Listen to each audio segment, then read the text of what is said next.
Menciptakan hidung yang bahesti, menciptakan lipstick biar cantik kalau on cam, kan begitu. Kalau Yesus sendiri itu banyak sekali kebutuhannya. Dia butuh numpang di kandungan Maria, dia butuh ASI, dia butuh makanan, dia butuh pakaian. Kalau ada seperti itu membutuhkan sesuatu, itu artinya makhluk, dia bukan Tuhan. Bang Faruk jawabannya top merkotop. Terima kasih, sampai jumpa. Lanjut pasien berikutnya. Bahkan pun bila pasien berikutnya, orang yang murtad tidak akan mengurangi kekuasaannya Allah. 1000 orang yang murtad tidak akan mengurangi kemahakuasaannya Allah. Tidak ada mengurangi namanya kemahsuciannya Allah, tidak akan. Karena kita yang membutuhkan Allah, bukan Allah yang membutuhkan kita. Oke, Ayah, selamat sore.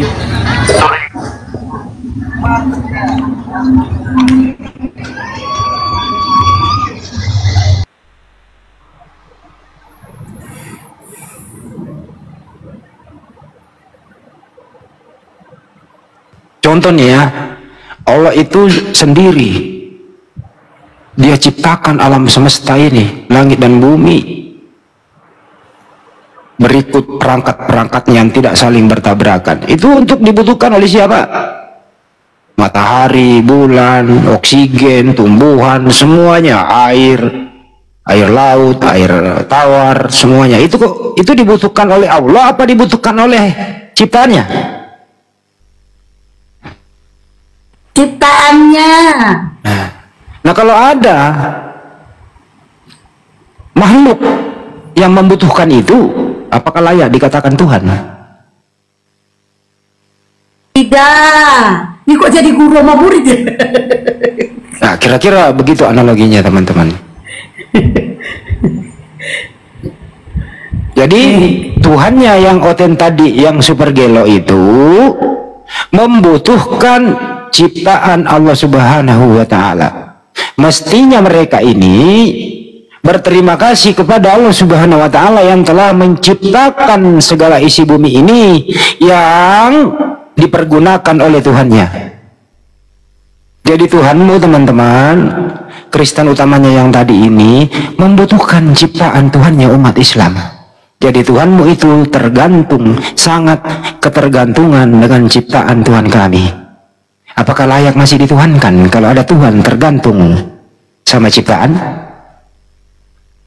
Butuh napas, butuh pakaian, butuh saripati, lukang kayu, butuh peralatan, dan seterusnya dan seterusnya. Apakah layak disebut Tuhan? Silakan dijawab sendiri. Terima kasih Bang Farok. Jawabannya hampir tadi Anton keplesek dengan jawab pertanyaan yang bisa membuat kita blunder dalam menjawab. Tapi Bang Farok sangat sekali hati-hati menjawabnya. Hati-hati pertanyaan sibilisis, karena sibilisis bersama Edis sekarang lagi di atas angin. Edis sekarang ini bersama timnya sibilisis yang kabur luar negeri itu di atas angin mencari mangsa. Karena karya keselamatan mereka, karya salib adalah karya sibilisis. Waspadalah dan waspadalah kepada sibilisis. Terima kasih.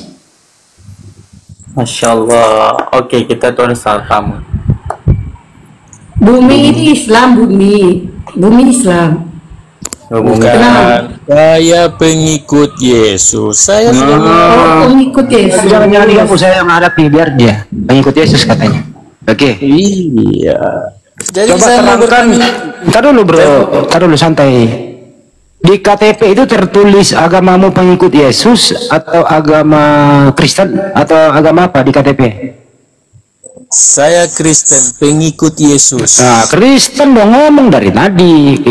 Iya. Coba terangkan apa saja yang dilakukan Yesus Anda ikuti. Kan pengikut Yesus nih. Silakan terangkan apa yang pernah dilakukan Yesus Anda ikuti. 1, silakan.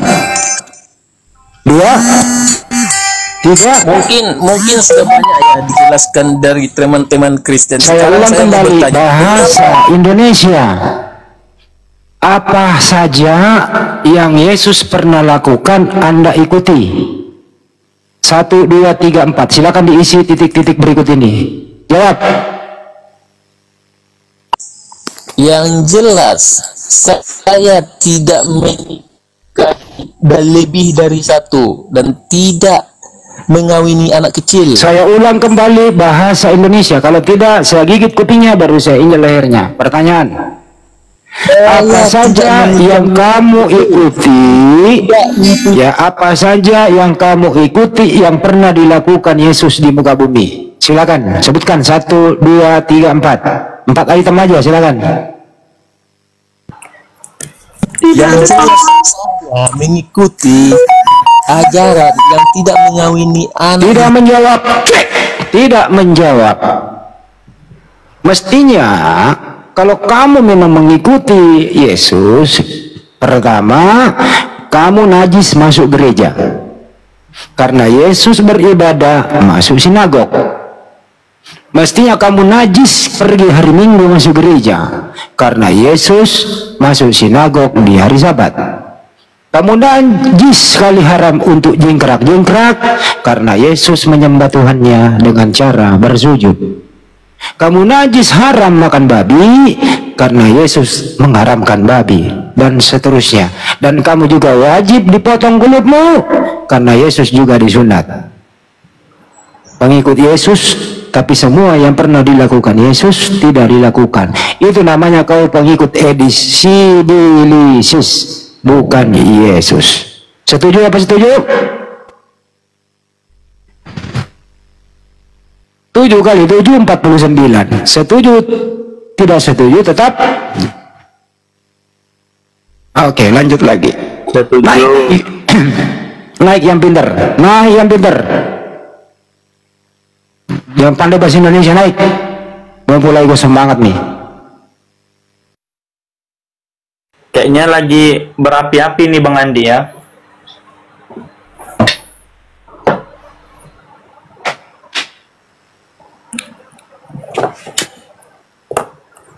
Ngaku-ngaku pengikut Yesus. Yang pernah dilakukan Yesus kagak diikutin. Kata Yesus di dalam Bible, nanti saya nyari, hiduplah kamu sebagaimana aku hidup. Apa benar di Bible ada salah? Bentar-bentar berku cari dekat ini gluduk nih ya. Ada dong datanya itu. Ada. Ada dong. Perlu saya sebutin datanya? Wait.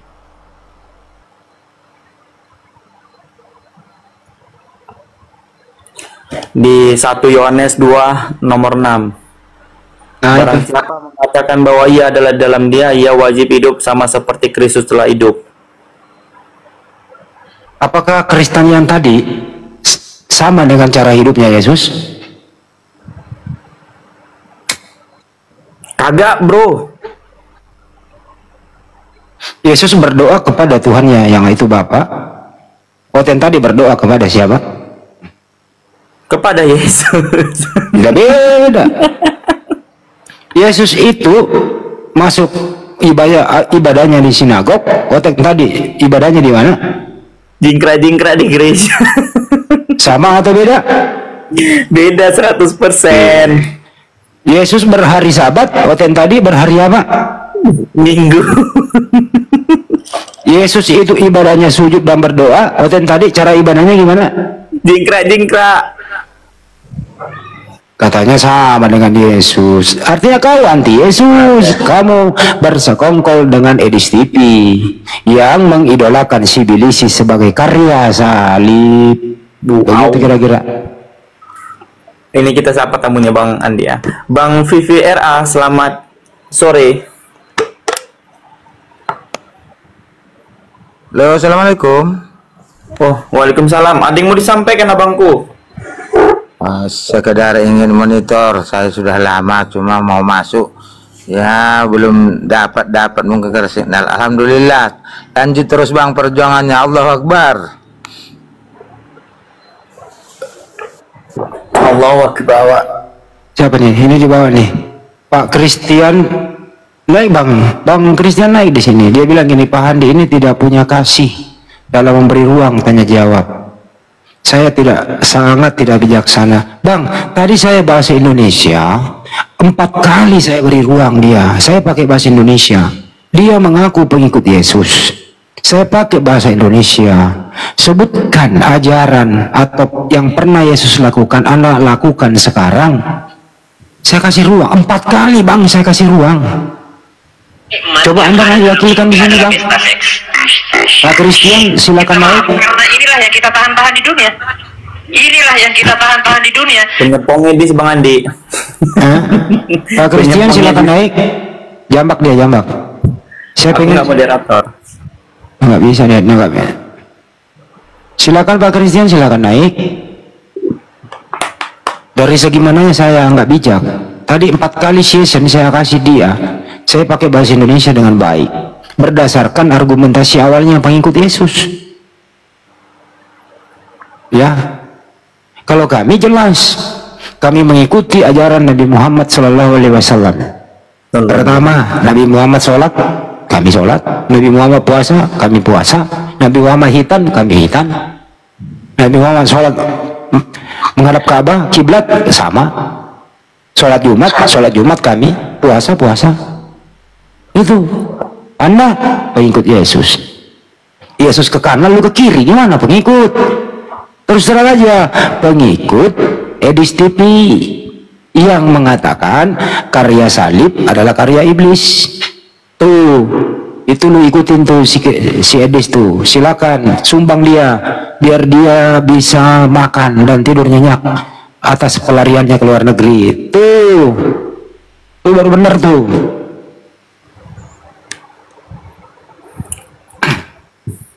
Wah, apakah istrimu 12? Di dalam Al-Quran kami boleh menikah 4 kali, gitu ya.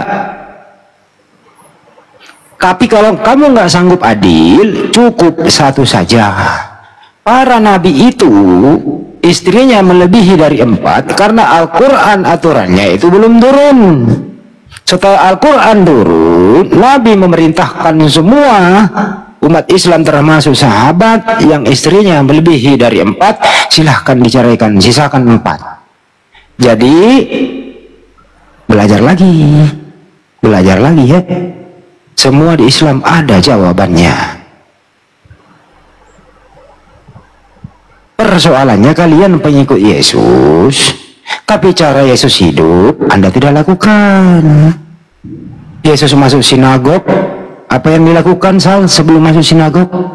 Bersuci dulu, berwudu, mencuci kaki, tangan dan muka. Pakai sepatu nggak? Tidak.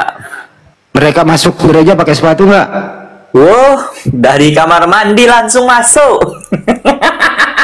Sama nggak tuh ajaran Yesus? Beda lah Bang Andi. Naik Bang, lo jangan bilangin gue nggak bijaksana Bang. Naiklah baik-baik. Gitu. Yang mana yang aku tidak bijaksana? Jangan bijaksana Bang, saya bijak sini Bang. Makanya itu Bang Andi, kami tinggalkan Kristen Bang Andi.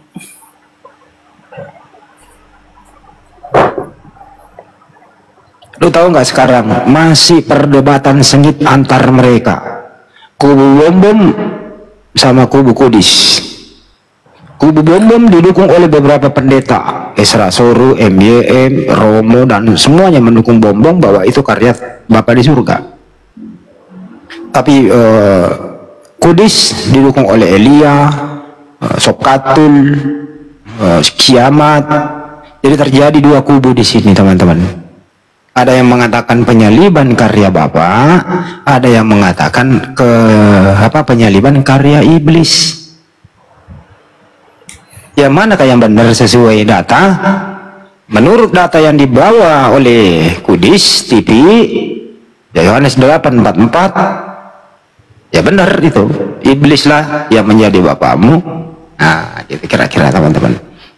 Pelaku pembunuhan salib juga orang-orang yang dipengaruhi oleh iblis. Ayo Bom, ayo Kudis, terus ribut sampai akhir zaman. Bang Andi, berarti ya. Al-Quran sangat jelas Bang Andi ya. bahwasanya di surah An-Nisa ayat 157 tuh, kami menghukum pula mereka karena ucapan mereka, sesungguhnya kami telah membunuh Al-Masih Isa putra Maryam Rasul Allah, padahal mereka tidak membunuhnya dan tidak pula menyalibnya, tetapi yang mereka bunuh adalah orang yang menurut mereka menyerupai Isa. Sesungguhnya mereka berselisih pendapat tentangnya. Lihat orang itu. Oh, ini karya Bapak, oh, ini karya Tuhan, ini karya iblis.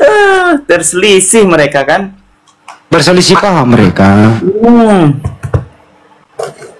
Yang jelas, alhamdulillah kami Muslim. Semua yang di dalam Al-Quran itu indah. Artinya ilmu yang bermanfaat buat kita semua, bahwa tidak boleh membunuh orang yang tidak bersalah. Artinya Nabi Isa alaihissalam itu tidak disalib, tidak dibunuh, tapi diselamatkan, diangkat oleh Allah Subhanahu wa Ta'ala, karena dia orang suci, orang mulia. Yang boleh dihukum itu adalah orang fasik. Al-Quran menjelaskan di sana kan, Al-Quran sangat melarang membunuh orang tanpa sebab. Membunuh manusia tanpa sebab satu sama dengan membunuh semua manusia. Begitu juga di Bible, Ulangan 23 nomor 7, tidak boleh membunuh orang yang tidak bersalah. Justru yang dihukum, yang dikutuk oleh Elohim di salib itu adalah orang fasik. Jadi yang mati di tiang salib, terjemahkan aja sendiri. Yang jelas bukan Nabi Isa alaihissalam yang diserupakan. Kenapa mesti diserupakan? Supaya mereka terpenuhi hawa nafsu mereka, bahwa mereka berhasil membunuh Nabi Isa, padahal yang mereka bunuh bukan Nabi Isa, orang yang diserupakan. Sampai detik ini Judaism semuanya masih berselisih paham. Mereka ribut di antara mereka. Begitu kira-kira. Inilah hukuman buat mereka. Silakan berselisih paham sampai ke liang kubur. Berarti ini firman Allah benar. Udah terpenuhi kan Bang Andi kan, selisih paham mereka sampai akhir zaman nanti berselisih paham terus siapa Tuhan mereka. Betul. Bunda Rama mau bicara itu atau ada tamu? Silakan. Mumpul lagi, saya lagi pengen ngomong nih. Ya, jadi betul ya Deng, Bang Andi, satu persatu mereka ungkapkan sendiri ya. Si Edis bilang Yesus itu baru Tuhan. Orang bego, orang Kristen bego yang tidak mengakui Yesus bertuhan. Ya memang dia sendiri, mereka sendiri yang menyampaikan itu ya. Jadi akan ada lagi ya ke depan kejutan-kejutan. Dipastikan itu karena pasti mereka saling ya seperti Al-Quran, mereka berselisih paham tentang siapa yang disalibkan itu. Di Bible pun seperti itu. Jadi Masya Allah ya, maha benar firman-Mu ya Allah. Lanjut. Ada nggak kami di Muslim berselisih paham tentang siapa yang disalib? Kagak ada. Nggak ada. Ya jelas Nabi Isa alaihissalam itu Nabi yang kami imani, Nabi yang dimuliakan oleh Allah Subhanahu wa Ta'ala. Umat Islam sangat memuliakan semua para nabi. Setuju? Setuju. Bahkan tidak ada iman kami dalam umat Islam itu mengutuk para nabi. Betul? Betul. Bahkan para nabi itu dimaksudkan oleh Allah. Kesalahan mereka dimaafkan. Mencegah. Jadi sebelum mereka bertindak udah dicegah, itu namanya maksum. Betul? Betul. Tapi mereka sangat happy dengan adanya kutukan di tiang salib. Edis TV sangat-sangat menyetujui Tuhannya terkutuk di tiang salib. Hebat kan Edis TV itu? Kira-kira logis nggak sih kalau Edis TV mengatakan Tuhan saya terkutuk di tiang salib? Logis nggak tuh? Enggak. Berdasarkan data kalau dia 3:13 itu kira-kira ya, kami hanya mereaksi karena ini umpan balik buat Anda, terutama wata-wata yang suka menghujat, terutama si Kudis, sengaja diprogram, sengaja dibiayai untuk kabur ke luar negeri untuk menghujat Islam. Silakan saja hujat Islam, dan Islam tidak pernah kekurangan sedikit pun ajarannya. Kalau kau hujat, hujatanmu kembali kepada dirimu, silahkan bertanggung jawab dunia dan akhirat. Setuju? Setuju. Lanjut. Nah, sekarang orang tuh yang donaturnya Bang Andi yang meyakinkan salib ini karya Bapak mulai mundur ini. Donatur Skudis. Ya, yang jelas terbelah lah. Tadinya pendukung karya Bapak mulai kasih donasikan ke dia. Ya mundur lah. Artinya apa ya? Minimal ya hampir 70% kan. Tadinya donatur menjadi ya, tidak lagi membiayai Kudis kabur luar negeri. Kakak ada videonya tuh ngemis-ngemis. Si Kudis kan gini Bunda. Saya kesini itu ekspektasi saya ini sepertinya tidak sesuai yang saya harapkan. Saya sengaja kesini itu saya jual segalanya hartaku sampai di sini kok jadi lain gitu. Nah, artinya mulai mengemis dia untuk didukung. Dia pikir di sana bisa ngekos murah. Lo pikir di sana biaya makan murah. Selesai lah kau Kudis, ikutilah. Sana dia ini ya, berusaha memperbodoh orang ya. Ikutilah. Semalam tuh Bang Handi. Iya, apa tuh Bunda? Semalam dibawa di Komalnya Oten ya, aku nyimak dibawa. Mereka tuh ini, kita harus suarakan, harus selalu suarakan bahwa ini rencana Bapak. Jangan dengan meleset ya. Jadi setiap Komal kalian suarakan. Kalau kalian ditanya, itu mereka sepakat tuh satu Komal itu. Ada Pak Bom di situ, banyak tuh di situ Komal Oten. Tapi ada Pak Bom ku tengok ya. Jadi jangan ada yang mengikuti si Edis itu ya tuh penyesat. Ini rencana Bapak. Jadi itu sampaikan di setiap Komal. Itu mereka kacau semua ini ya, terguncang kawan-kawan. Lanjut. Oke, kita sapa tamu dulu ya. Opung. Selamat sore Opung. Opung Nathan.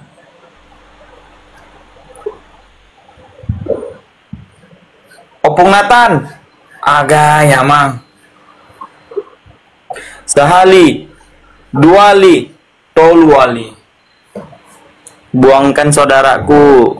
Nathan nggak ngomong. Oke Bang Jingga, selamat sore.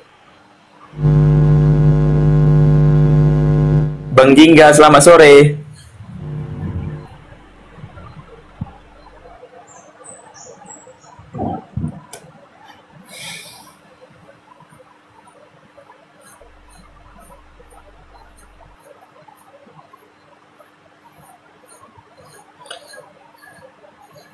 Kok apa katanya? Sekarang pendeta-pendeta balik menyerang si Kudis. Pendeta Emi mengatakan Kudis itu nggak ada ilmunya, anak kemarin sore, kacangan. Rudi Yohanes, aduh, Edis itu blow on. Mulai satu persatu. Gitu loh ya, apalagi bom-bom, waduh bom-bom lah udah keluar semua dari mulutnya kotor. Berbalas pantun gitu kan. Siapa si Kudis? Ayo dukung Kudis teman-teman. Dukung aja si Kudis itu. Kirim duitmu ke dia. Kasihan kan dia nggak makan itu ke luar negeri. Di California mahal loh itu. Kasih lihat dia. Lita kalau bilang Edis keren naik Lita. Kasihan dia, sumbanglah dia itu daripada dia nanti mati kelaparan. Kasihan kan anak orang. Orang tuanya di Lampung nunggu. Kasihan kan orang tuanya. nggak bakal balik ke tanah air kan, karena menurut dia nih, saya kalau balik langsung dikerangkeng kata dia. Nah, orang yang mengakui dirinya salah berarti apa yang dia ucapkan itu melanggar hukum. Orang melanggar hukum kok didukung? Ini apa? Cintamu terhadap negeri ini mana kau dukung orang yang kabur ke luar negeri? Akal sehatmu di mana?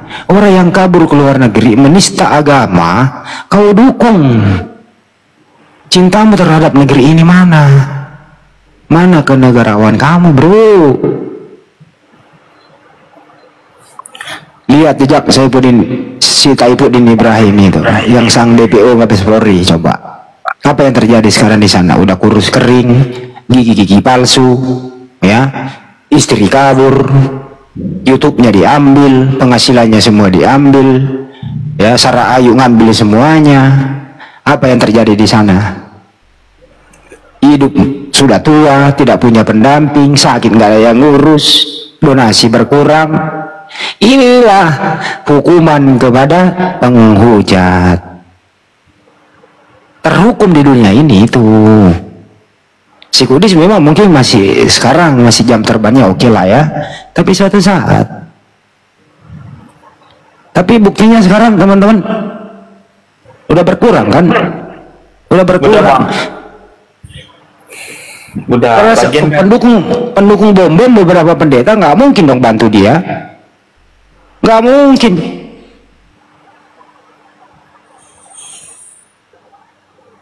Apalagi ini sering blunder. Yesus itu bertuhan, gitu katanya. Yesus bertuhan. Mantap nggak tuh kalau Yesus bertuhan? Sementara Tritunggal mengatakan Tuhan itu Yesus ya kan? Oke, Bang Andrison, selamat sore Bang Andrison.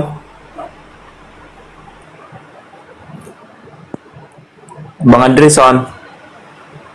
Sore. Islam Kristen Bang? Islam. Dengar Assalamualaikum. Gimana Bang? Ada yang mau disampaikan atau mau dipertanyakan? Nggak ada. Dengar aja. Oh, baik.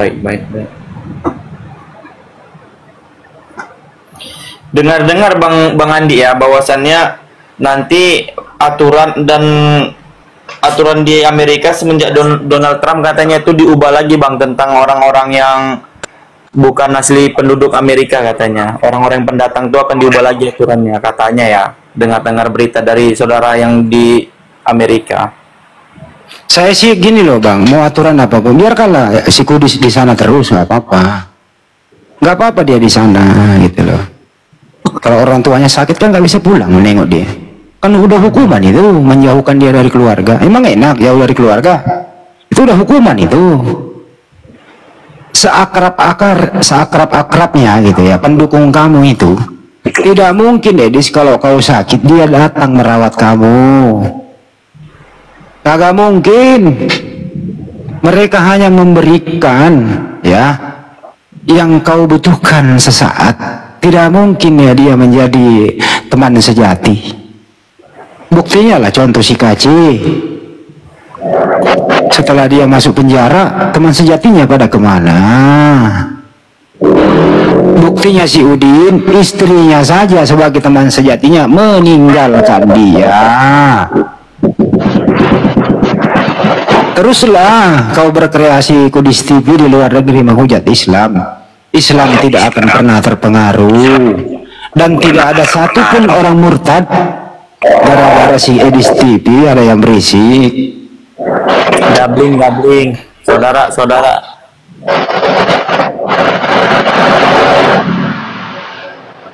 Ya commute aja Sal, ke moderator. Enggak moderator ini. Wah, akun baru. Enggak, ini akun kedua. Oke. Jadi apa yang Jadi kita persilakan saja Bunda semuanya teman-teman. Silakan saja dia menghujat terus. Silakan biayai dia, transferlah ke dia, nggak apa-apa. Kita lihat sepak terjangnya. Kata si Bom, Edis kamu itu bisa hidup karena menghujat Islam. Kata MYM sama. Silakan aja hidupkan dia dengan menghujat, bantulah dia terus. Kita lihat saja progresnya ke depan. Ada nggak orang murtad gara-gara Edis? Saya mau nanya. Ada nggak orang murtad gara-gara Edis? Tidak ada Paman. Ada nggak orang bersyahadat gara-gara mendengarkan diskusi ini? Banyak Bang, banyak. Terus Edis dibiayai ke luar negeri menghujat, fungsinya apa? Biar jadi Kristus. Apa yang didapat? Hujatan-hujatan yang didapat orang-orang Kristen di Indonesia ini, giliran ditangkap katanya, oh kalian main seruduk katanya. Terus ngaruh nggak umat Islam? Ada nggak umat Islam ingin murtad mendengarkan Edis? Gak ada lah. Bahkan Irma aja mau murtad aja dia nggak jadi gara-gara saking gabrolnya ajaran yang dia ajarkan Edis kepadanya. Irma nggak jadi dia murtad. Bagaimana orang mau murtad ke ajaran Edis? Edis berkata bahwa karya salib adalah iblis. Bagaimana orang mau murtad? Kalau iblis berkarya atas dia menjadi Kristen, gimana orang mau murtad, Edis? Jadi makanya teman-teman biarkan saja dia, nggak apa-apa, hujat aja terus. Nah, kita kasih waktu kau berapa tahun lah gitu ya, kita lihat presentasinya nanti. Apakah Kristen di Indonesia populasinya bertambah gara-gara Edis? Saya rasa tidak, justru menurut beberapa scholar-scholar, orang-orang yang masih bisa kita ajak diskusi, mereka berpendapat begini, bahwa Edis merusak toleransi dan merusak ajaran kekristenan. Begitu pendapat-pendapat beberapa akademisi dari kekristenan yang garis lurus. Edis tidak menjaga toleransi, pendukung Edis tidak menjaga toleransi, bahkan Edis dan pendukungnya merusak ajaran kekristenan. Karena di ajaran agama Kristen tidak ada satupun perkataan Yesus untuk menghujat dan menista. Bahkan di sana itu mereka mengatakan Kristen itu ajaran kasih. Bahkan musuh pun dianggap kasih, bahkan musuh pun wajib didoakan. Doakanlah musuhmu yang menganiaya kamu.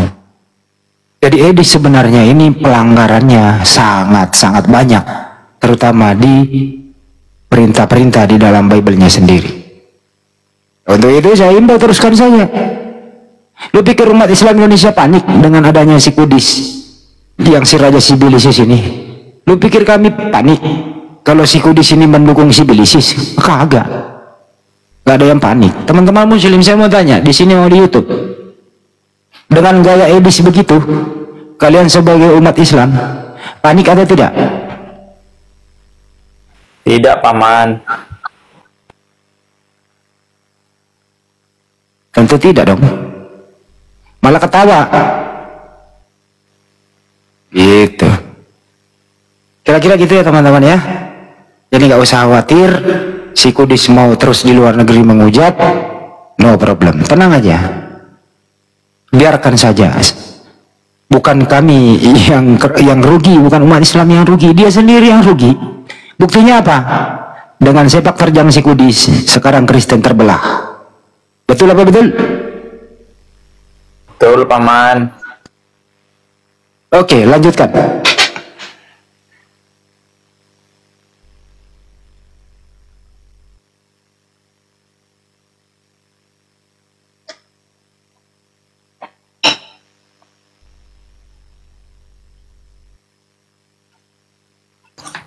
Jadi teman-teman muslim santai aja. Kalau ada si Kudis itu jangan ketawa aja gitu loh. Mereka menghina Nabi kami, Nabi Muhammad dihina sepuas-puasnya kan itu ya. Nabi Muhammad SAW kau fitnah, kau hina, ya. Kemuliaan Nabi Muhammad itu tidak berkurang sedikit pun kalau kau hina. Dan kami sebagai umat Islam itu tidak akan pernah percaya engkau ucapkan. Justru hinaanmu, fitnahanmu itu kembali kepada dirimu. Bagaimana bisa membuktikannya? Ya sekarang apa yang mereka lakukan di luar negeri? Apa bisa hidup bebas? Di sekarang kalau jalan itu tidak boleh buka kacamata hitamnya. Kenapa? Karena ketahuan matanya kurang elok dipandang mata.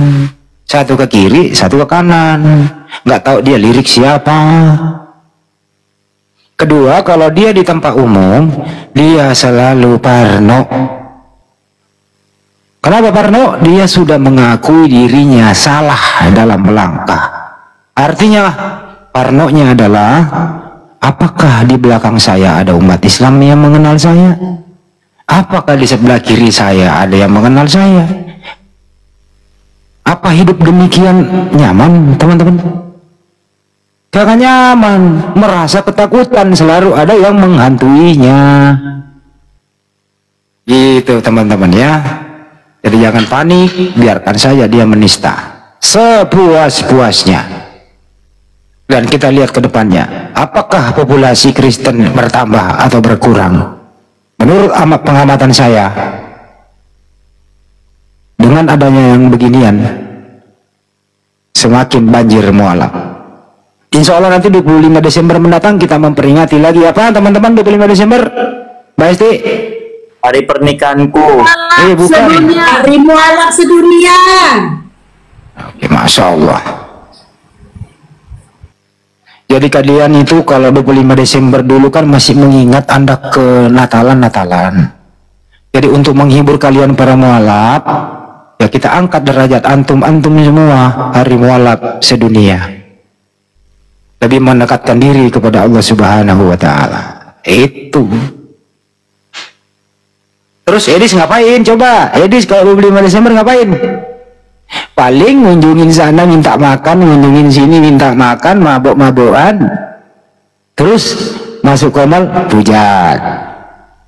Bermanfaat apa tidak tuh? Bermanfaat buat perutnya, bisa kenyang. Jadi kesimpulannya, kulis tipi nasib mukinina. Kau yang berbuat, kau yang mengalami, kau yang tersiksa, kau pula yang bertanggung jawab. Indonesia bukan lagi tempatmu berpijak. Bayangkan kalau nggak bisa lagi pulang ke tanah air, bro. Tersisa nggak tuh? Ya tersiksa. Mana dong?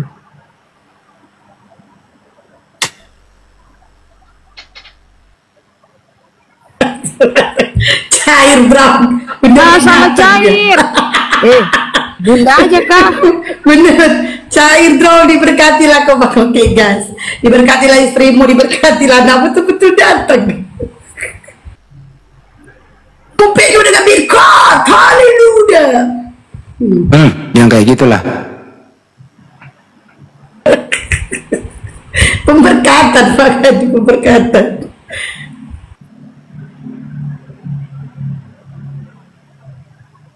Orang yang pertama mencari Edis kalau pulang itu bukan muslim. Siapa? Si Bom-Bom.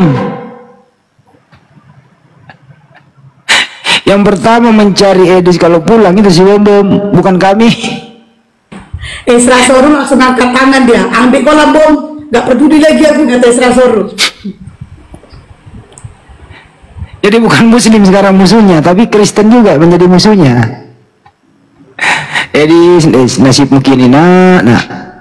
Coba kalau kau masih tinggal di Lampung, masih bisa lah kau makan takjil. Kalau sore-sore kan bulan puasa, masih bisa lah kau pakai kopiah, belaga-laga kak muslim, bisa lah kau ikut apa tuh namanya, ikut buka puasa. Buka puasa gitu. Bareng. Buka puasa bareng. Ya kalau di luar negeri siapa ya? Gimana ceritanya? Di Indonesia masih bisa lah kau bohong-bohongi muslim. Baknya lengkap, lengkap kopiahnya, pakai baju koko kan, ke masjid, ternyata nyari takjil dia. Cair dong. Woi, siapa ini kasih saya nih, makasih, syukron. Masya Allah.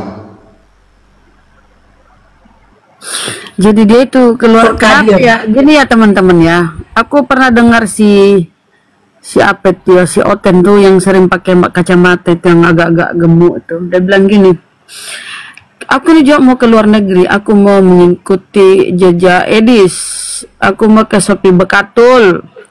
Karena kalau kita di luar negeri kita bebas menyerang Islam. Dia bilang begitu, ada rekamannya. Jadi dia sudah mempersiapkan tabungannya. Si Opit itu yang kacamata kan agak-agak tembem gemuk itu. Jadi dia menabung ini dan dia katanya sudah dikasih bekal beberapa harta dari orang tuanya itu ya, dia pakai untuk di luar negeri supaya bebas menghujat menyerang, bukan bilang menghujat, menyerang Islam dari luar gitu katanya. Ya Opit yang kacamata itu kan. Ya nggak apa-apa. Bagus lah kalau banyak luar negeri semua, nggak apa-apa. Sekalian dia tinggal di sana ya, nggak usah. Hotel-hotel pada kira kau ke luar negeri Kalau perlu ke Belanda sana. Anak Batak kan itu di dalam penjara bunda, di teleponan kan itu bocor gitu ya, masuk di kok bisa narapidana main TikTok gitu kan. Begini aja lah kata si Edis, nanti kalau kamu keluar kami siapkan tempat di sini lah kan gitu.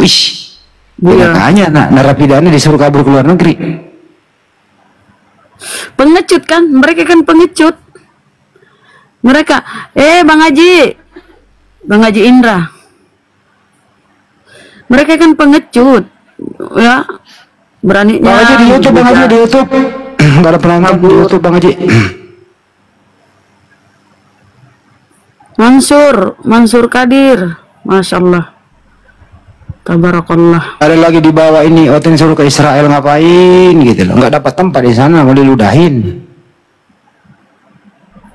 Nggak diakui itu Kristen di sana, saudara.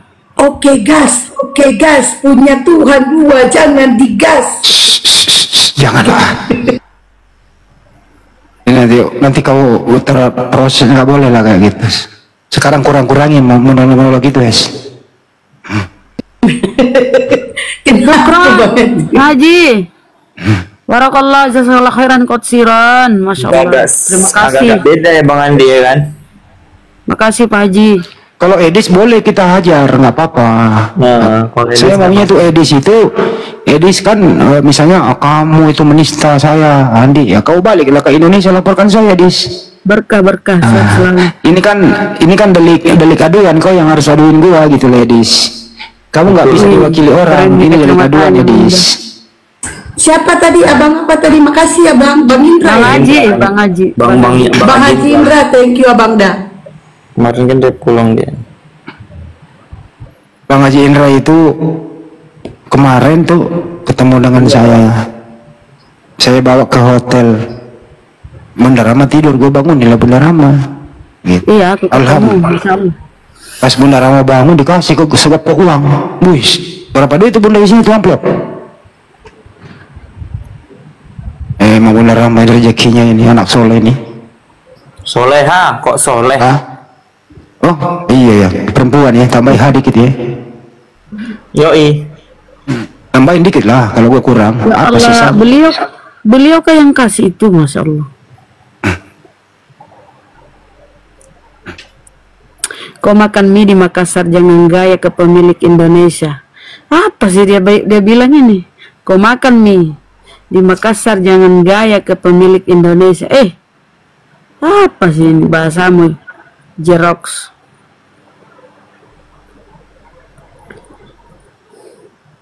Sebenarnya itu Edis itu korban orang-orang Islamofobia.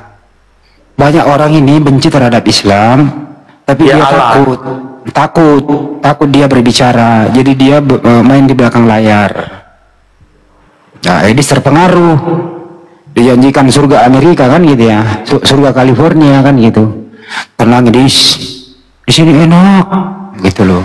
Kamu nanti kami kasih tempat, pokoknya kerjamu hanya live 24 jam menista Islam kan gitu. Oh kata Edis, ini yang gua demen nih, sampai di sono di luar ekspektasi dia begitu. Tapi kenapa ya? Kenapa mesti? Jadi berarti memang mereka jahat ya? Karena dia tujuannya memang menyerang gitu loh. Dipikir gini ya Bunda. Nah, Di sini kira-kira keluar negeri dia duit dari mana? Urut visa, paspor dan tiket. Kalau ya kita ada di sana- donaturnya lah. Itu. Nah, syukron Bang Indra, Bang Haji di YouTube, Masya Allah, antum memang luar biasa. Insya Allah. Orang-orang baik ya, sehat selalu. Yang kuherankan ini, kenapa sih kalian nggak mau diskusi secara baik, mesti kabur? Kalau kalian berdiskusi dengan data dalil, nggak akan ada yang ini kan diciduk kan. Kalau kamu memang sengaja diskusinya mau menghujat, itulah kau sendiri yang cari penyakit.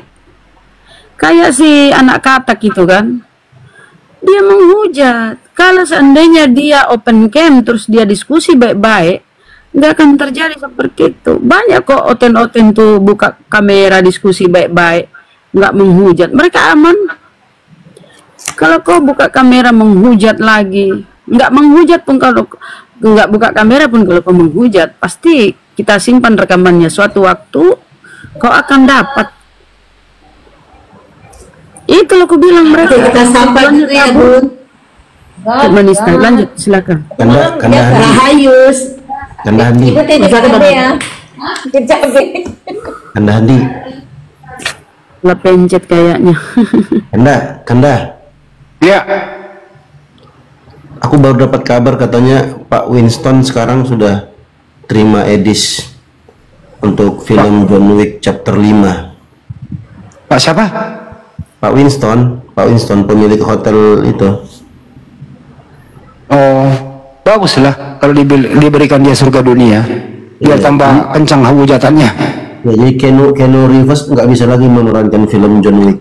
Jadi nanti Edis yang gantikan jadi John Wick. Wow, keren sekali Stadio.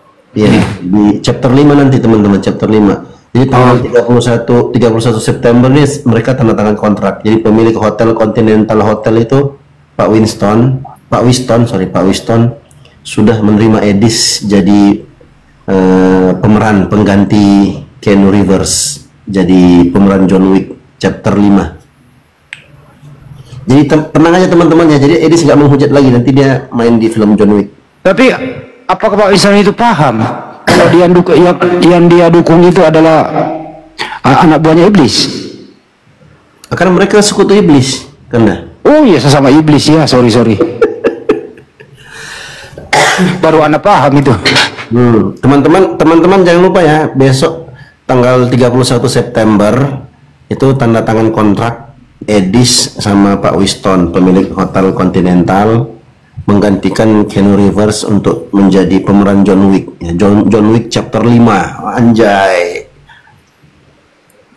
Tapi kali ini dia bukan John Wick ini ya, dia jadi alhamdulillah baik Bang Bram. Bang Bram. Terserah dialah si Kudis mau diapain di sana. Anda bebas lah. Yang jelas dia adalah orang Indonesia dan tidak kembali ke Indonesia. Terserah mau diapain lah. Kalau bisa ya pindah ke warga negaraan aja, aman kan? Tidak ada masalah. Ustadz itu beneran Ustadz. Astagfirullah. Kira-kira Indonesia rugi nggak sih? Saya mau nanya dulu nih. Kira-kira Indonesia rugi nggak sih kalau Edis pindah ke warga negaraan? Enggak. Harapan Kok rugi? Tapi kalau memang hidup dia enak selama di sana, kenapa dia bikin PT? Dia bilang hidupnya menderita. Terus dia bertanya-tanya, sebenarnya Tuhan itu ada apa enggak sih? Kata dia. Itu pansos supaya mereka dikasihani dan dikasih donasi. Itu pansos, melas namanya melas. Kenapa demikian? Kenapa demikian? Setelah sampai di sana kok rekening saya isinya cuma segini-gini aja. Kedua kok tempat tidur saya kok dia peralakan triplek. Kok makanan saya kok gini-gini aja. Mending di kampung gitu loh katanya gitu. Wih ada paus. Wih keren. Bro kalau ngasih paus itu ngasih semua lah. Istri doang dikasih. Masalah. Bang Paru nanti kamu itu Bang Paru, kata Bang Paru gini, itu aku dari pagi di sini itu kata Bang Paru pernah kedai deh. Bentar lagi Bang Paru nih on cam nih tengok malam. Bentar lagi Bang Paru on cam. Kan ini di sini, kan di sini ada 2 perempuan nih. Bu Rama juga dikasih paus lah. Kalau kita laki mah nggak usah. Amin. Enggak, kalau di film John Wick kan Keanu Reeves kan kalau ketemu musuh berkelahi itu kan berkelahi. Jadi kalau diganti pemerannya sama Edis, kalau ketemu musuh pembunuh bayaran. Kata Edis, diskusi. Alhamdulillah ya, senang. Tapi yang gua dengar itu Edis jadi statement aja sih. Tidak memenuhi standar dia Ustaz, jadi pembunuh bayaran nggak memenuhi. Jangan terlalu jangan terlalu vulgar itunya. Itu aja sih. Edis menurut informasi dia itu mau main film statement peran pengganti. Kalau ada misalnya peran utama harus megang setrum, nah Edis yang gantiin megang setrum gitu. Itu pengemis. Tapi ngomong-ngomong lah ya, kok dia kayak setahun gak mandi ya? Jorok kali kan, kulitnya jorok. Banyak orang yang nggak nyelamatin lagi pausnya. Bukan begitu jawabannya. Kalau Esti bertanya gitu jawabannya gini, memang dulu waktu kau bareng sama Eris rajin mandi. Enggak sih, enggak pernah bareng sama Edis. Cuman kulitnya loh Bang Andi, kulitnya. Coba, kulitnya tuh hitam-hitam jorok kayak nggak mandi setahun. Yang namanya udah pakai kacamata pun tetap juga. Namanya si Bilisis itu memakan dia sendiri. Si Bilisis itu kayak strum 220 volt. Gitu. Udah pakai kacamata, jadi orang kalau pakai kacamata itu cakep gak? Dia pakai kacamata, mukanya tetap kayak gitu. Coba aku pakai kacamata. Lu tahu nggak kacamata apa itu? Bukan kacamata biasa, itu kacamata las. Iya, kacamata las. Iya. Kacamata tukang las dipakai aja. Astagfirullahaladzim. Nah, orang kalau pakai kacamata itu mbak cakep, bukan mbak jelek. Ah, gimana sih Dis? Lu juga kayak pakai kacamata. Lu pikir mirip Syahrini, lu mirip Sahroni. Jangan Bang Andi, jangan bahas Saroni dong. Aku kalau teringat Saroni, aku teringat itu Black Bamba. Bukan Sahroni yang anggota DPR ya. Bukan, ini setan lama, bukan. Kirain. Kan. Matanya nggak nampak. Ya memang mata si Edis juling. Mata si Edis juling. Nggak normal kayak kita. Kata dia udah ngomong, yang kiri nengok kiri, yang kanan nengok kanan. Yang kiri nengok kiri. Pakai jadi pakai kacamata. Astagfirullahaladzim. Yang mana ini? Nggak ada yang minta naik. Itu Christian Jupri katanya gini lah, semua kepanasan Edis. Orang kami ini ngomongin Edis ini nggak panas bro. Cuman kita bantu dia supaya kalian itu mendukung dia bahwa iblislah yang menjadi perencana pembunuh Yesus di tiang salib. Dukunglah dia bro, nggak panas kami. Kami justru anda itu mendukung dia, tinggalkan bom-bom, dukung si Bilisis. Paham nggak sih lu? Christian, kamu dukung Edis dan satu ide sama dia bahwa si Bilisis lah yang menjadi perencana penyaliban pembunuhan Yesus. Dukung dia ya bro ya, dukung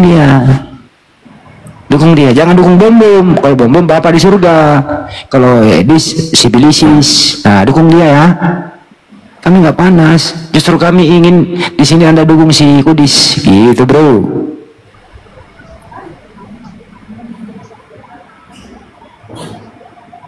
Apa dulu nih ya Abdul, selamat sore Abdul.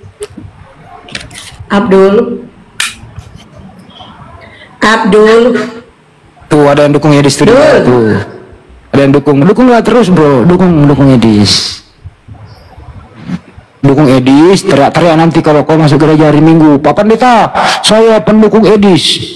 Ya, karya salib, rencana salib adalah iblis. Nah, gitu ya, dukung Edis. Tanya pendetamu. Gini aja kalau selamat sore. Ngomong asal. kalau dia kalau dia merasa nggak bersalah, ngapain dia takut pulang? Dia sendiri yang mengucapkan, kalau aku pulang nanti di kerangkeng. Artinya kan dia udah tahu konsekuensinya pulang itu. Artinya kalau dalam psikologi itu dikatakan dia benar-benar melakukan kesalahan itu dengan sadar diri, dengan memang dia mencari-cari masalah gitu. Kalau dia merasa dia nggak bersalah, mungkin bisa jadi dia bilang, oh benar yang diucapkannya. Tetapi dia kan bilang, kalau aku pulang aku pasti di kerangkeng. Nah, berarti kan dia tahu bentuk kesalahan apa yang dilakukan dia gitu. Ketika dia mengucapkan itu, reaksi orang-orang yang mendengar pasti tahu, oh kesalahan yang dilakukan dia ini udah mutlak, tidak ada toleransi lagi yang dilakukan dia gitu. Oke, Stars, selamat sore Stars.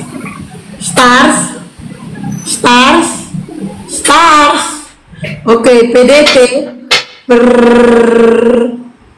Ini kalau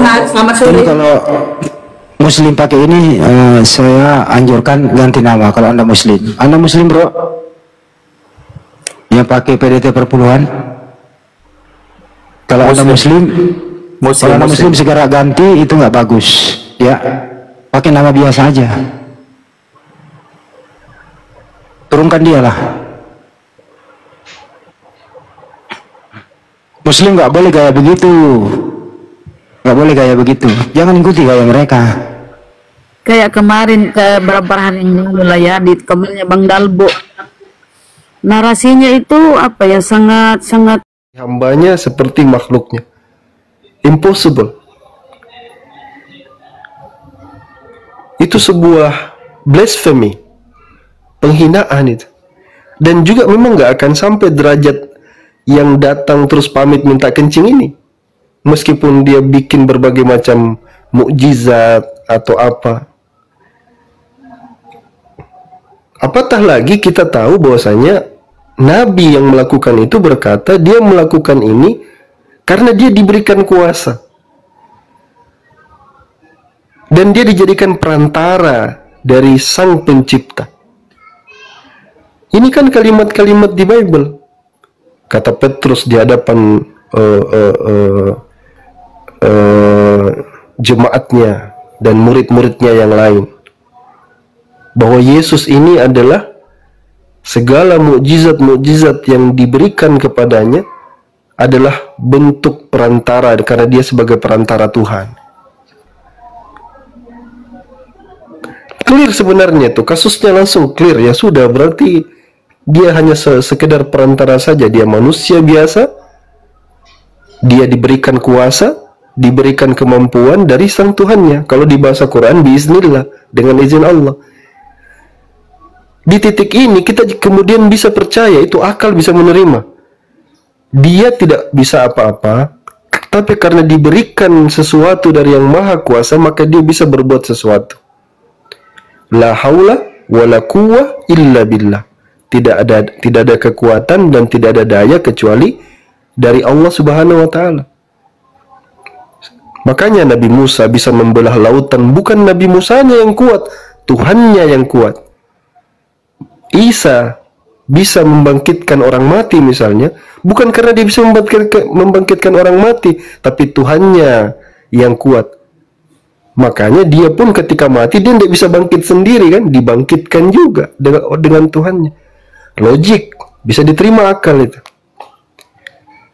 Tapi seketika Pak Ustadz, saya udah lihat perbedaan di situ, perbedaan di antara kita kan di situ ya kan. Nah di situ kami ya, saya sebagai orang Kristen ya kan, kalau saya mengatakan bahwa Tuhan itu Maha Kuasa, ya kan, saya nggak bisa membatasi kuasanya kan di situ dia. Itu bedanya Bang Pak Ustadz saya dengan saya. Kalau Pak Ustadz kan, kalau Tuhan itu tidak sebanding dengan makhluk-makhluk lain, tidak bisa apa namanya dibandingkan dengan makhluk lain yang ada dengan ciptaannya kan di situ dia, dengan apa yang dia ciptakan di situ dia. Itulah Pak Ustadz mengatakan kemahakuasaan Allah kan di situ dia. Nah itu. Nah kalau saya percaya bahwa Allah itu memang maha kuasa. Ya kan, kalau dia memang maha kuasa Pak Ustadz, apapun dia bisa lakukan kan di situ dia dengan kemahakuasaannya. Dan saya tidak mau membatasi kemahakuasaan Allah kan di situ dia. Bang Junaidi jangan salah Pak paham. Ustadz. Coba saya tanya Bang Junaidi. Tunggu dulu, bentar dulu baru silakan. Bang Junaidi saya tanya dulu. Bisa tidak Tuhan berbohong? Nggak bisa Tuhan berbohong. Berarti Tuhan tidak maha kuasa karena dia tidak bisa berbohong. Tuhan itu ya, kemahakuasaan yang Tuhan lakukan itu ya kan pasti tujuannya baik kan di situ. Nah, sekarang sudah mulai masuk. Bisa tidak Tuhan mengingkari janji? Ya nggak bisa lah. Tidak bisa karena itu bertentangan. Karena begini, saya jelaskan. Berarti tidak ada salah dengan yang saya sampaikan Bang Junaidi.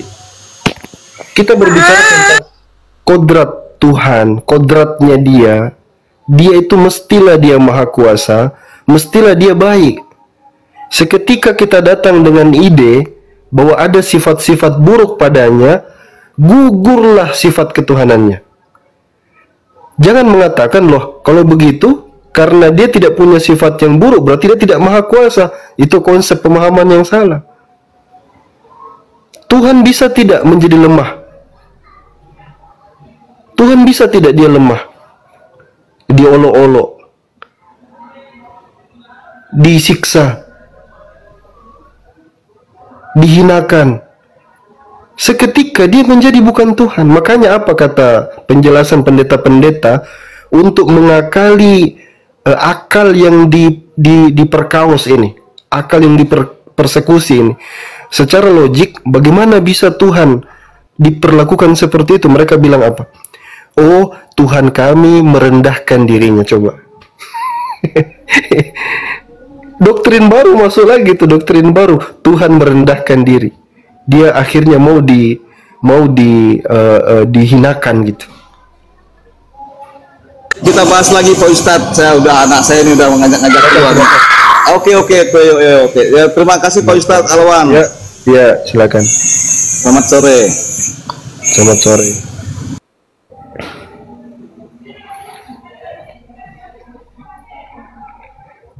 Jadi doktrin itu pasti masuk di kekosongan akal itu.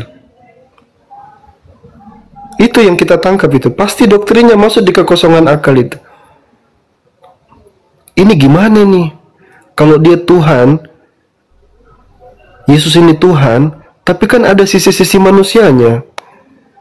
Tapi kan nggak mungkin kita bagi 50-50 kan? Nanti Tuhannya nggak 100%, pusinglah kita. Kalau Tuhan hanya 50%, kok dia jadi Tuhan?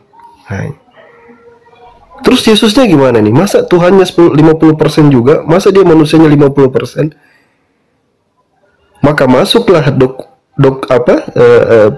istilah baru lagi, kekosongan yang tadi, fully man, fully God itu. 100% manusia, 100% Tuhan. Ditanyakan lagi, kalau 100% kan berarti ini nggak bisa kan? 100% itu nggak mungkin 100% emas, tiba-tiba dia juga 100% tembaga. Itu kan nggak bisa diterima. Oh, ganti-ganti katanya. Kepenuhan. Sepenuhnya coba. Tapi apa beda sepenuhnya dengan tapi itu hanya kata sepenuhnya diganti dari 100%, itu hanya untuk mencoba memberikan kepuasan sedikit, ruang-ruang nafas sedikit untuk akal itu. Tapi kalau selama dia masih kritis itu pasti dia keganggu, dia pasti. Aku yakin pasti keganggu di pikirnya. Bagaimana dia bisa sepenuhnya 100% manusia, dia juga 100% Tuhan.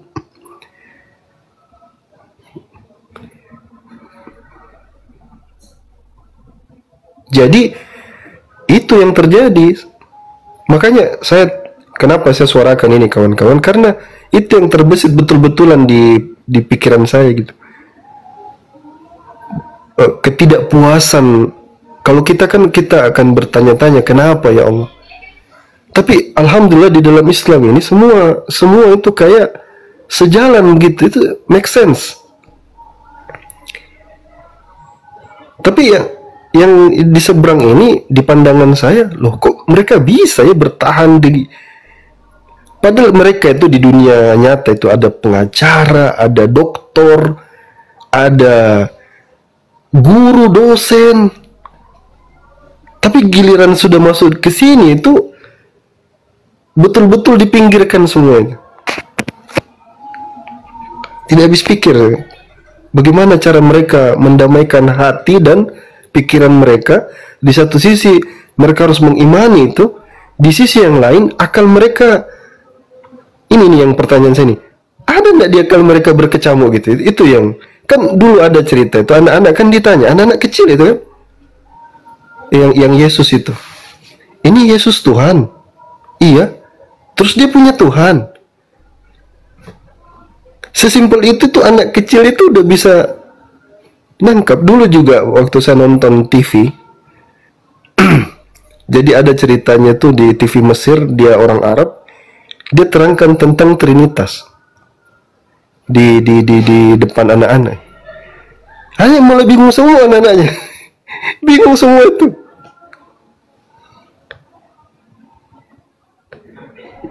Ya Allah ya Rabb.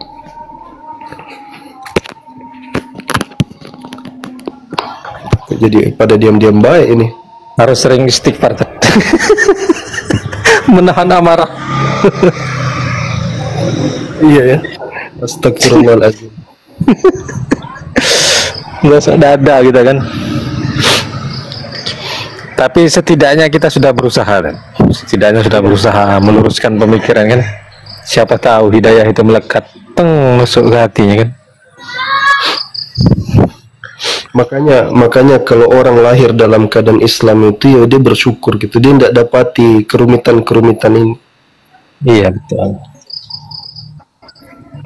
Mahal ini kan, dia lahir dalam keadaan Islam, tidak puyeng dia, pusing dia memikirkan kayak gini. Bayangkan ya kalau kita lahir dari keluarga ini, baru pola pikir kita kayak gini gitu, gimana aja? gimana ini ya? Mendamaikannya itu? Saya nggak kebayang saya mendamaikannya kayak mana. Tiba-tiba kita mau berdoa ini kan, kayak saya kita depan berdoa, tiba-tiba di depan kita ada patung gitu kan, salib patung gitu. Terus coba nak minta sama dia gitu kan, bentar. Kita minta dari sisi dia saja tidak berkuasa atas dirinya sendiri, coba. Minimal beginilah, kalau kalian ingin menggambarkan Yesus, jangan yang pas disalib lah. Itu kan sudah menunjukkan dia nggak bisa apa-apa. Coba mungkin yang dia lagi berdiri kayak apa kayak ini, jangan yang pas di saat berdiri lagi menghentikan badai lebih bagus dia, Bang. Hah? Yesus lagi menghentikan badai di lautan itu. Itu kan lebih keren dia. Ya, artinya kan ketika begini ya, penyembah dewa-dewa yang di Cina misalnya, dewanya kan keren-keren aja gitu, minimal menunjukkan kekuatan kan. Di Hindu tangannya 8 gitu, masing-masing tangan ada senjata-senjata, jadi minta ke dia masih agak logik gitu loh, dia lebih kuat, dia merepresentasikan kekuatan apa gitu kan. Nah ini dia pas lagi disalibnya, pas lagi yang paling titik rendahnya, gimana sih? Ya karena keimanannya itu dia tadi, dosa tebus itu aja sebenarnya, nebus dosa itu. pas nebus dosanya itu kan. Justru kan kalau tentang siapa dia sebenarnya, apakah Tuhan, apakah manusia, atau dia dua-duanya, apa, setengah Tuhan setengah manusia, atau 100% sepenuhnya Tuhan sepenuhnya, itu pandangan kemudian. Itu sebenarnya nggak penting itu. Yang penting itu siapapun dia, apa manusia ataukah Tuhan, yang penting dia nebus dosa kita kan, itu sebenarnya. Dulu waktu saya kecil itu saya pikir itu Yesus itu bukan Tuhan bagi kekristenan itu, dulu saya pikirnya gitu. Tapi saya kaget itu waktu awal kali tahu lo betul-betul dijadikan Tuhan rupanya. Itu saya sudah la ilaha illallah. Kalau saya kan kalau lagi kecil tuh yang saya tahu tuh begini, Tar, kalau sering lihat TV itu kan, dia ketuk jidat terus ketuk dada kanan kiri itu, jidat kanan kiri, jidat kanan kiri, jidat kanan kiri. Nah itu dia, apa ini maksudnya jidat kanan kiri ini apa? Ternyata itu tadi Tuhan Bapak di kepala, simbol salib, jidat kanan kiri, jidat kanan kiri, Tritunggal.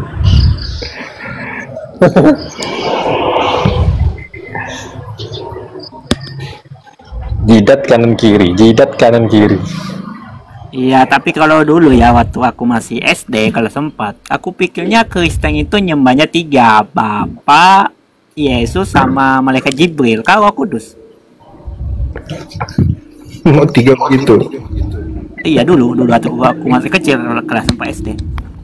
Kalau Kudus kan gelar untuk Malaikat Jibril, jadi aku pikirnya ke sana.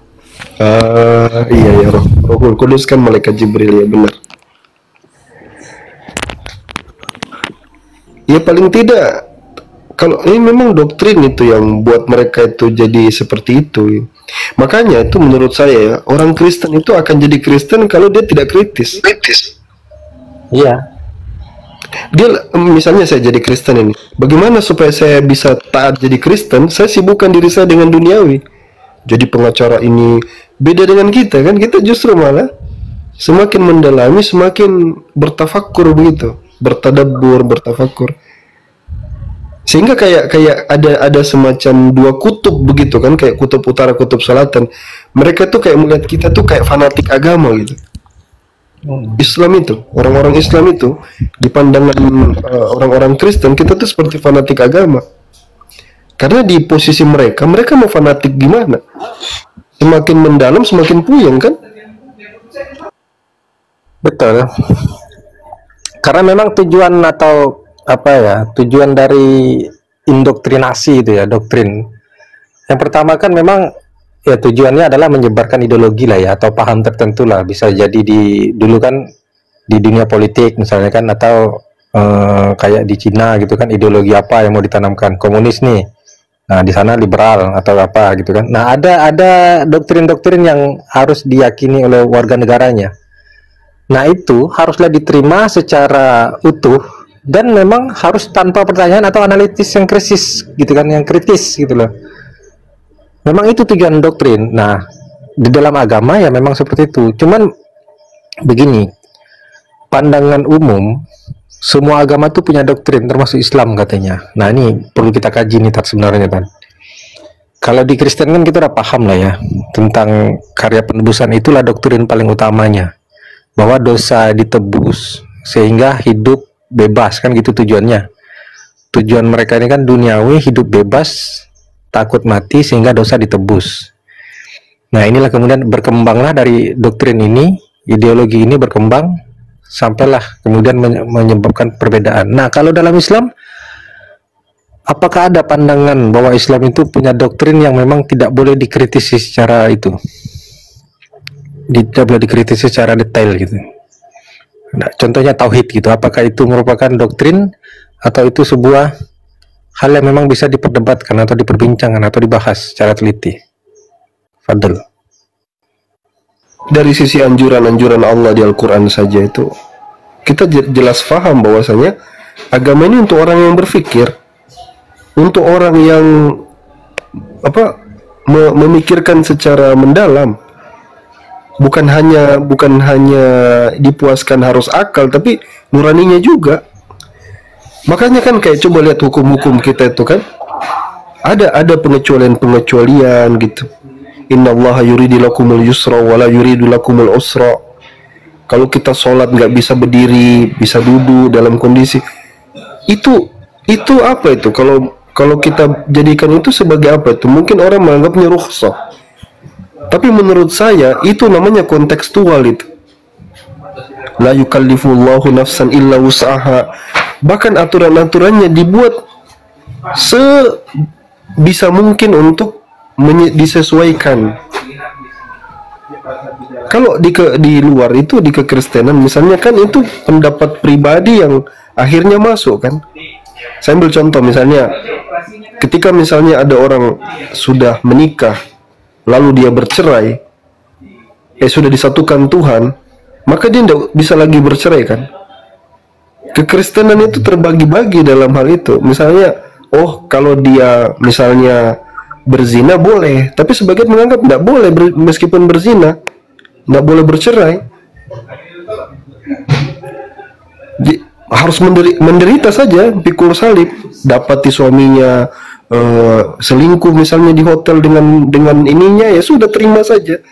Bahkan ada narasi gak apa-apa pisah dulu sementara, tapi tetap bersatu dalam bil akal itu nggak bisa diterima. sulit rasanya loh dalam situasi itu. Anda dikatakan harus pikul salib itu tidak memuaskan hati, itu tidak memuaskan akal itu. Gimana kalau misalnya kezalimannya berlaku terus menerus? Istri harus menderita gara-gara sudah disatukan begitu seumur-umur. Iya. Di dalam Islam kan wanita bisa menggugat suaminya kalau tidak hak-haknya tidak dipenuhi, iya kan? Suami juga begitu, batasannya ada, diperjelas batasannya masing-masing. Ini tidak ada di situ. Yang ada penafsiran dari mereka untuk bagaimana mengkondisikan sesuai kebutuhan mereka. Saya mungkin di situ saya melihatnya kesempurnaan syariat, tentang bagaimana Al-Quran menunjukkan orang-orang yang berfikir, bertafakur, akal, dan itulah yang akhirnya membuat kita seperti ini. Kalau kita bicara ini nyambung begitu, kalau antara kita ya, giliran dengan mereka itu jadi aduh, la haula wala quwata illa billah.